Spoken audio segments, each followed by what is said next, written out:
Hey everybody, welcome to the Lead Today online community. Today we're talking about developing the character element of courage.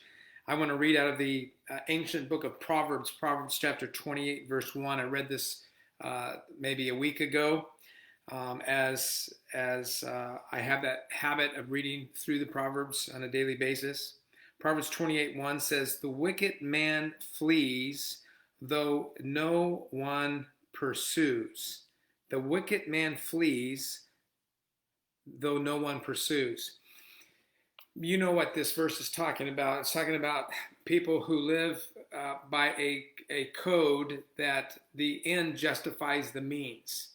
That's the code in which they live by. They have shifty eyes. They rationalize. They take shortcuts. They are really about not just self-preservation, but it's all about self, and it really doesn't matter how it affects other people. The wicked, the wicked man flees though no one is chasing them. Reminds me of a gross analogy while I was living in Southern California. We were renting this one particular patio home while we were searching for a home to purchase, and it was roach infested. When we would get up in the middle of the night, for whatever reason, we'd walk into the kitchen and we flash the lights on. All of a sudden, the roaches would scatter. They would hurry and scurry about. Yes, I would have been after them, but I really wasn't after them. But the light caused them to hurry and scurry about and to run. So it says the wicked man flees though no one pursues. But get this is like a door and a hinge. It then says, but the righteous are as bold as a lion. Boldness, courageous, being a people of courage. That's what a leader of character looks like. But the question that has to be asked and answered is, what does it mean to be righteous? What does a righteous leader look like? May I suggest a couple of ideas, a few ideas. Instead of taking shortcuts, instead of a win-lose mentality, instead of being a person who cannot be trusted, we would want to be somebody who can be trusted. Their word can be trusted. They are conscientious. Righteous people who do things rightly, or to do the right thing, are people who are conscientious. They think about their actions. They think about their behaviors and how it might impact others or the organization. They are self-aware. Righteous people, people who desire to live rightly, are self-aware. They're aware of their emotions. They are about managing oneself, how one thinks, how one behaves, even how one feels. This is what a righteous leader does. I would also suggest that a righteous leader is somebody who is God-minded. They think God. In other words, they recognize that there is somebody and someone and something to answer to. And so they are what we would call God-fearers. These would be righteous type people, righteous living people. And these are people that you can trust. There's a term that's not used too much anymore that really describes the kind of leader that you and I want to be. We want to be leaders of moral authority. Moral authority. In other words, we don't claim to be perfect people by any means, but we don't have a bunch of stuff in our closet. We don't have a bunch of skeletons in our closet.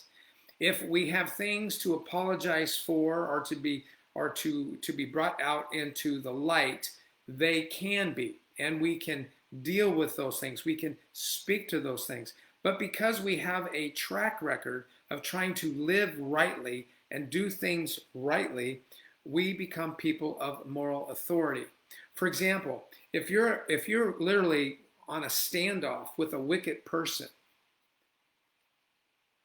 and you are a person of courage, you have a person of faith, you have less fear of dying than the wicked one does. In other words, you can stare down a wicked person just with your moral authority, because what you say, you will do. And it can be sensed about you. You have limits. You have a line in the sand. And you know what those are because you spend time reflecting. You spend time developing your values. You understand what your values are and how they play out in your daily life. You understand what you're willing to do and what you're not willing to do before you even get into those situations. Because righteous people take time to think about their life, to think about who they want to be. When they set goals, they think about the person that they need to be in order to achieve those goals, not just to focus on the goals themselves.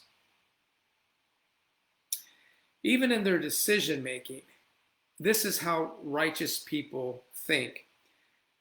The decision that we make as leaders is a why decision. Why am I making the decision to do this or not to do this? But here's the difference between a typical decision maker and a wise or righteous or courageous decision maker. Are you ready? So my decision, once I make my decision on what I should be doing or what I'm going to do, then I still have more thinking to do because I have to ask two more questions.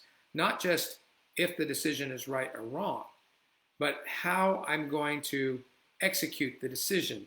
Specifically, how am I going to do it? And then when am I going to do it? As I have worked with leaders, spiritual leaders, business leaders, entrepreneurs, one of the things that we all have agreed upon in our experience is that it's not just the decisions that I make that make them right or wrong. It's how and when I carry out those decisions. So let's recap. According to Proverbs 28:1, there are two kinds of people. There are people who run when no one's chasing them. They're paranoid. They know that they're guilty. They believe that they're going to get caught sooner or later. They are people who live in the shadows. And then there are people who live in the light.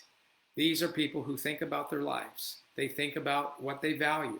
They think about how they make decisions, why they're making the decisions, how they're going to execute those decisions, and when they're going to execute the decision. They do have a line in the sand. They don't live close to that line, but if they get brought to that line, make no mistake, they're strong and they're bold, like a lion. Have you given time to think about what you really believe and to know how you live those out day to day in your organization, in your personal life, in your pursuits? I trust that you'll give some thought. And again, it's Proverbs chapter 28, verse 1. Take a look, meditate on it, and apply it to your life.